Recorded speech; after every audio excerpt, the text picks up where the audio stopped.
जळगाव या ठिकाणी दीपक कुलकर्णी यांच्यावर जीवघेणा हल्ला झालेला आहे। हे लोकशाहीच्या साठी अत्यंत घातक आहे। पत्रकार संरक्षण कायदा हा तत्काळ लागू करावा। पत्रकारांचे वरचेवर वाढते हल्ले हे अत्यंत चिंताजनक आहे आणि हे लोकशाहीमध्ये या हल्ल्याला जबाबदारी सरकारला आपण धरलं पाहिजे, कारण की हे पत्रकार या समाजातला भ्रष्टाचार लोकांचे प्रश्न घेऊन लढत असतो आणि त्याला संरक्षणाची अत्यंत गरज आहे।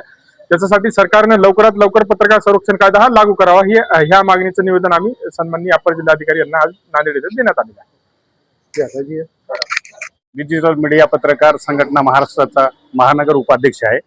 आमचे पत्रकार बांधव दीपक कुलकर्णी यांच्यावर जळगाव येथे दंडांनी हल्ला केलेला आहे। लोकशाही दाबण्याचा प्रयत्न या गुंडांनी केलेला आहे। राज्य सरकार त्याच्यावर पत्रकार संरक्षण कायदा न लावता पत्रकार गुंडांना पाठीशी घालत आहे। अनेक पत्रकारावर आमचे हल्ले होत आहेत, अनेकांचे कुटुंब उद्ध्वस्त होत आहे। पत्रकार हा एक समाजासाठी दिशा देणारा कणा असतो, म्हणून राज्य सरकारने त्वरित पत्रकारांच्या मागण्या मान्य करून त्यांना पत्रकार संरक्षण कायदा त्वरित लागू करावा, अन्यथा डिजिटल मीडिया पत्रकार संघटना ही महाराष्ट्रभर तीव्र आंदोलन करणार आहे।